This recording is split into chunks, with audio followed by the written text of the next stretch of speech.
Hey guys, welcome back to another tutorial video. So in today's video, I'll show you how to fix the Invest America verification code not coming.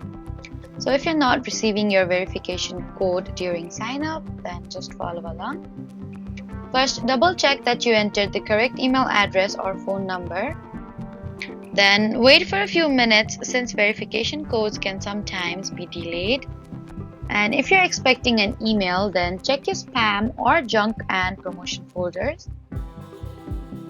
If you requested a text message, you need to make sure your phone has good signal and can receive SMS messages.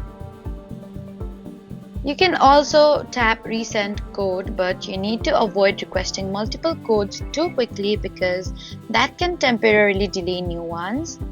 And if you're verifying through ID.me, you need to make sure you're using the same email address associated with your ID.me account whenever possible. And if none of these steps work, then contact Invest America or ID.me support for additional assistance. So that was how to fix the Invest America verification code not coming. Please don't forget to like, comment, and subscribe for more helpful tutorials. Thank you for watching.